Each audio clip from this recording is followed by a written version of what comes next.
This episode of the Answer is Yes Baja Sessions is brought to you by Baja Bound Insurance Services. Driving to Mexico? You can buy and print out your Mexican auto insurance policy online in minutes with their easy-to-use website. They also have great travel information to help you plan your trip south of the border. Visit bajabound.com. Hello, this is Ryan Thomas, and you're listening to the Baja Sessions. Over the last 3 decades, I've lived, worked, and played from the top to the tip of the majestic peninsula of Baja, California. And because of this, I've met some incredibly interesting people with equally interesting stories. And today on the Baja Sessions, we're going to chat with one of them.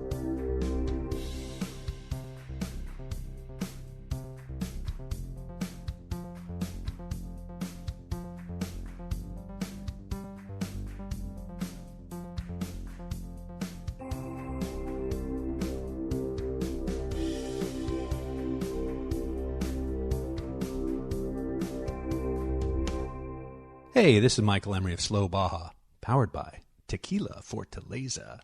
And I'm guest hosting for Ryan Thomas on the Baja Sessions podcast. My guest today is Pete Springer. Pete's been traveling to Baja for over 60 years. He's got some great stories to tell, including winning the 1973 Baja 1000. Sit back and enjoy the ride with my guest, Pete Springer.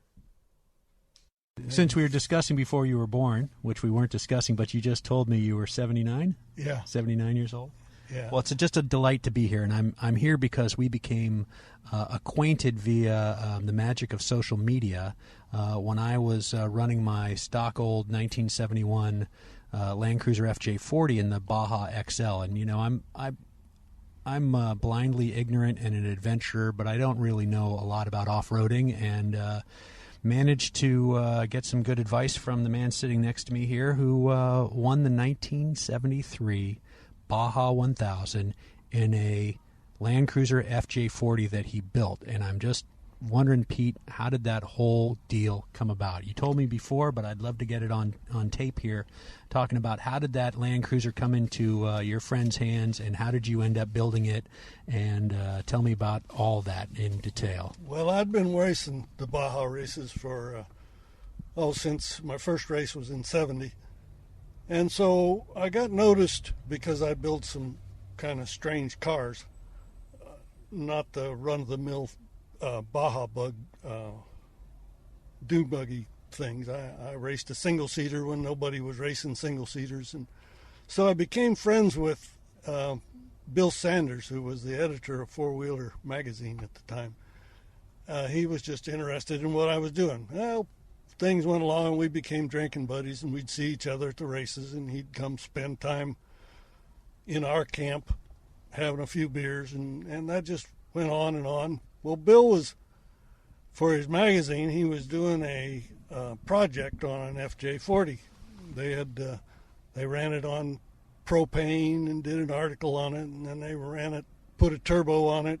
Act Miller put a turbo on it for him, and they did an article on that, and I think they did another article or two, but eventually they ran out of articles to do on this thing, and it had been donated by Toyota of L.A., so they didn't know what to do with the thing, so they sold it to L.A. Bill for $1, just to make everything legal. Well, he didn't know what the hell to do with it, but he was talking to him, and he said, well, why don't we race the Baja 1000 with it? So they agreed to that, and they gave him $300 to get the car ready to run the Baja 1000. My, how things have changed. Yeah. Well, he was able to get sponsors from that advertised in his magazine to give him a roll bar, give him lights, give him anything he needed, really. But the $300 went to me to put triple shocks on the thing and do the suspension work on it. I hauled it around up to somewhere in Downey and got big springs put on it at a place who did Toyotas. Anyway, we had a month to get ready. Wow. A month to get ready. Holy Toledo. And no fooling around. Yeah, and the Toyota did pretty good. It was way too heavily sprung, but it was like an old Jeep. If you went too fast, it would hurt your body. So you would slow down, and then that would protect the Toyota.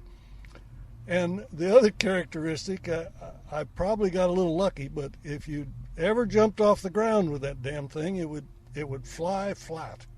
It wouldn't come down on the front or the rear wheels. It would just jump up like a rabbit and land on all four wheels like a rabbit.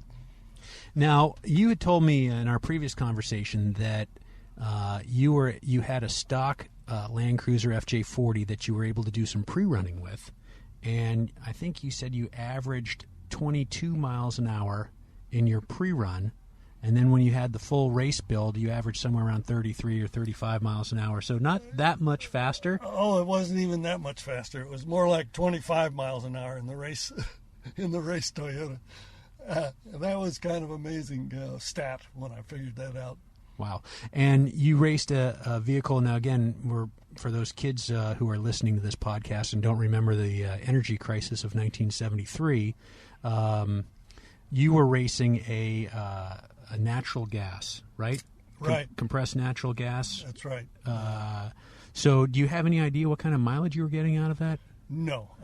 Did it matter? It didn't matter. It was just that the fuel was cheaper. You know, it was a project from the Four-Wheeler magazine. Okay. Who knows what? So you were starting with what you got for $1, and it didn't really matter? Yeah. And how did you fuel that up when you were in the race? Did you have to get big propane tanks pre-positioned all the way through? Yes. And So as I logistical recall, stuff. we only gassed up once at La Purísima. So you must have had a hell of a big Yeah, tank it was in a there. big 60 or 80-gallon tank.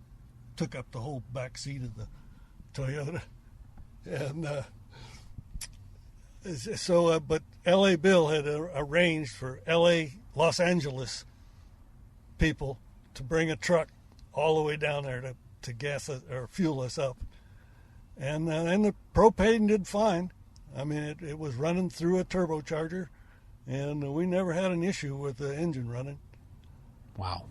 And so tell me about, you started running the Baja in 1970, and tell me about the logistics that went into, you had a single-seater, again, way before that was a thing, before the McMillans were making their single-seaters go 100-plus miles an hour. What was it like? How did you get your vehicle down there? Where did you tow it behind? Where did you stay? Who helped you along the way? What went into a Baja run in 1970? Oh yeah, we were low budget people, and I mean I was making $2.50 an hour at my dad's machine shop at the time, living in a camper behind the machine shop. So I mean I had no overhead, so $2.50 an hour would buy me $20 worth of food for the week, and everything else went into the race car, and it was all. Everything was junk parts. I mean, my motto was make junk run. And but I had pretty fast cars. I was located up here in North San Diego County where I didn't have other buggy people around me to where we could learn things together. I mean, it was completely my idea, and I did all the learning. And so I did a lot of things that weren't the best. So you weren't watching YouTube videos on how to build we didn't have any Baja of that. racers? Yeah. And Baja racing was very new.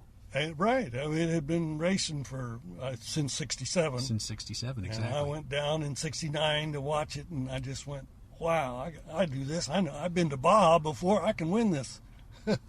That's how dumb I was when I started this out. But then most kids are pretty inexperienced when they think they can do something. And I spent 15 years at it. Mike just asked me about how we would go to Baja. Well, it was completely camping out. We'd tow the race car to Baja on a trailer behind my 66 Chevy pickup truck. We'd sleep in the back of the truck, or that's if we were in downtown Ensenada.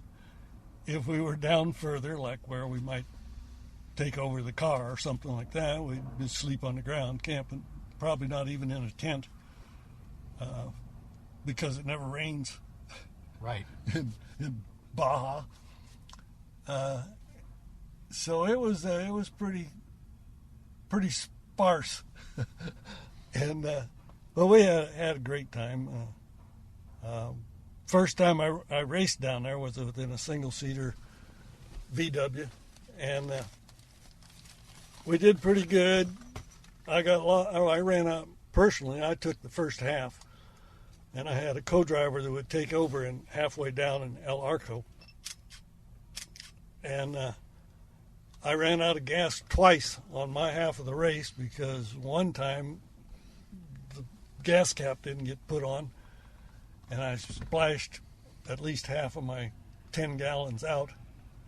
And the second time down below Puerto Citas, I went out to the beach instead of taking the shortcut, which is the way everybody would go if you were going south. And of course, there were no paved roads back then. It was you'd lost your paved roads about 80 miles south of Ensenada. Mama Espinosa's, right? That's where the paved road ended there in El Rosario, or was it before that? It ended before that. It ended at San Antonio del Mar, which is, it's 25 miles after San Vicente. They get a little towns run together. So yeah. There's a funny story going on that the United States made a road down there in that area of San Quintin, and they were headed to to Lake Chapala, because during the Second World War they thought the Japanese might attack the United States, and that we would have to land or hide a bunch of our Air Force on dry Lake Chapala. So the United States started building a road down there. Well, the Mexicans thought, well, gee, we don't want the Japanese mad at us, so they put a stop to that. But because of that, there were about 40 miles of dirt road in the San Quintin area that was just straight and flat, maybe some gentle curves that you could do 100 miles an hour on. It was a well-built dirt road, built up about 4 feet above the surrounding land. But when we quit building that road, nothing ever got done to it. So 20 years later, 30 years later, that good road was nothing but potholes. And these potholes were 10 inches deep, 6 feet across. Nobody used that road anymore. Everybody drove along the sides of the road. But in a full-on race car, if you could get going fast enough, you could just bounce off those little high spots on that road, because the high spots were level. And you felt like you were driving an airboat, because you'd make a little steering input and you weren't on the ground enough to really steer. It would just kind of steer. But, when there weren't any curves, steering wasn't a big problem. But I did that road twice in my race cars, and I found out that I could only go about 15 or 20 minutes before the visual of all those killer potholes that I was hardly feeling. But the visual said, you're going to kill yourself here in a minute. And anyway, I'd slow down, and instead of being 80 miles an hour, I'd slow down to maybe 30, and at 30 you couldn't go through those bumps. So I'd get off on the side of the road and run the side roads. But some of the guys had enough balls to stay on those roads, like Johnny Johnson from San Diego, Bobby Farrell. Those guys had guts. Can you tell me a little bit about Bill Sanders? He was quite a character, wasn't he? He was quite a character. He could sell. He was a promoter. He was a promoter, and but not so that you'd ever recognize it. But he would always come up with deals, and he had such power with a four-wheeler magazine that everybody gave him extra time. And and then if you did do something together. He'd